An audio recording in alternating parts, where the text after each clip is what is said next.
Vamos direto ao ponto. A gente vai mergulhar de cabeça nessa euforia toda com inteligência artificial para tentar entender uma coisa. Será que a gente está à beira de um colapso financeiro histórico?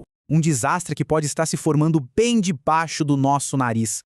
Para começar, olha só para esse número: 5 trilhões de dólares. Essa é a avaliação da Nvidia. Uma única empresa. Para colocar isso em perspectiva, é mais de 5 vezes o valor de todas as empresas da Bolsa de Valores do Brasil juntas. É uma montanha de dinheiro, uma aposta gigantesca em uma única tecnologia.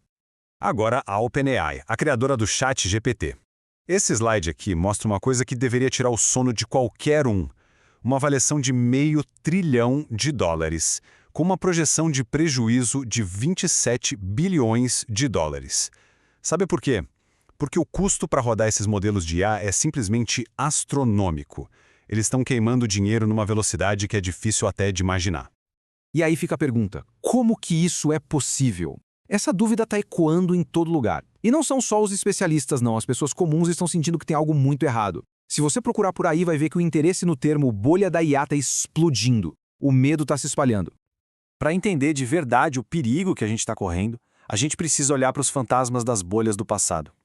A história não se repete, mas ela rima. E o que ela está nos dizendo agora é sinceramente apavorante.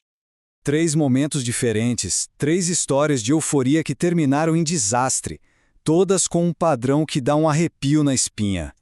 Tenta imaginar isso. Século XVII, Holanda. As pessoas estavam literalmente trocando mansões por uma única flor. Um bulbo de tulipa. Foi uma loucura coletiva, uma ganância sem fim. E aí, de um dia para o outro, acabou. O mercado simplesmente evaporou, deixando um rastro de ruína. E quem não lembra dos anos 90? A era das .com. Era só colocar um .com no nome de qualquer empresa e chovia dinheiro. Lucro? Ninguém se importava com isso. A única coisa que valia era crescer a qualquer custo. Tudo movido por um medo paralisante de ficar de fora da festa. E aí veio os anos 2000. A insanidade tomou conta do mercado imobiliário. Os bancos davam os tais empréstimos ninja. Sem renda, sem emprego, sem patrimônio, qualquer um podia comprar uma casa. Foi uma festa, até que a conta chegou e o mundo inteiro pagou o preço na maior crise financeira que a maioria de nós já viveu. Isso tudo nos traz de volta para hoje. Com essas lições sombrias na cabeça, as rachaduras no castelo de cartas da IA começam a aparecer. E elas são profundas e muito, muito alarmantes. Aqui está o calcanhar de Aquiles de toda essa revolução. Praticamente todos os chips de IA do mundo são feitos em um único lugar, Taiwan. Uma ilha que vive sob constante ameaça. Todo o futuro da tecnologia, trilhões de dólares, tudo equilibrado na ponta de uma agulha geopolítica. Um passo em falso e tudo isso desmorona como um dominó. E a coisa fica ainda mais sinistra. O que a gente vê aqui é um possível esquema circular. Pensa num carrossel de dinheiro.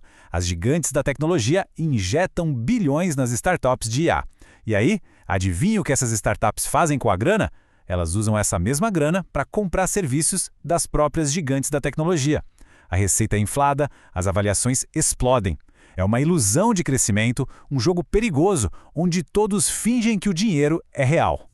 E não é só isso. As demandas físicas da IA são de cair o queixo. A sede por eletricidade é insaciável, e a vida útil desses chips caríssimos é brutalmente curta. A gente está falando de uma necessidade constante de reinvestir centenas de bilhões de dólares só para manter a máquina girando. A coisa está tão precária que até os grandes nomes, os arquitetos de outras bolhas, estão soando o alarme. E quando eles falam, é bom a gente escutar. Michael Burry, o cara que previu a crise de 2008 quando todo mundo achava que ele era louco. Ele está soando o alarme de novo. Primeiro, ele disse para ficar de fora. Agora, ele está apostando pesado contra o mercado, contra as queridinhas da IA. Quando o profeta do apocalipse financeiro entra no jogo assim, é hora de prestar muita atenção. E se você acha que isso é só gente de fora falando, escuta o próprio Sam Altman, o chefão da OpenAI. O homem no epicentro do furacão admitindo que a bolha é inevitável. Ele não disse se, ele disse quando. É uma confissão que vem de dentro da fortaleza. Na última grande bolha de tecnologia, Warren Buffett foi chamado de dinossauro, de ultrapassado. Por quê? Porque ele se recusou a comprar empresas que não davam lucro, enquanto todo mundo ao redor parecia estar ficando rico da noite para o dia.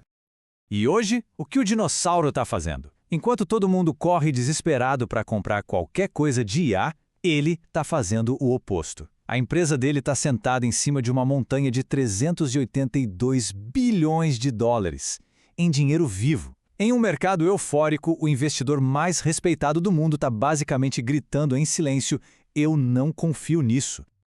Então, com todos esses ecos da história e os avisos de hoje, a gente chega na pergunta de $1 milhão. A pergunta que sempre aparece antes de um desastre. Desta vez é diferente?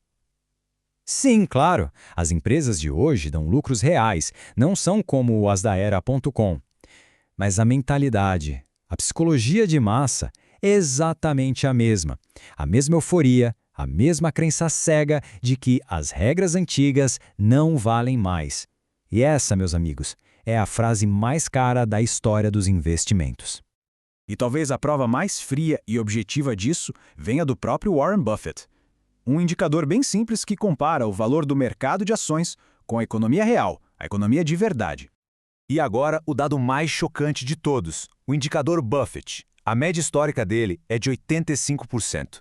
No pico da bolha.com, ele bateu 140%. Um alerta vermelho logo antes do colapso. E hoje nós passamos de 200%. 200%. A gente não está só em território de bolha. A gente está em um universo completamente novo de supervalorização. Os dados não mentem. Estamos num território totalmente desconhecido, muito além de qualquer crise anterior. O que nos deixa como uma última pergunta. Uma pergunta que pode definir a nossa próxima década. Será que nós estamos vivendo, agora mesmo, a maior bolha financeira da história da humanidade?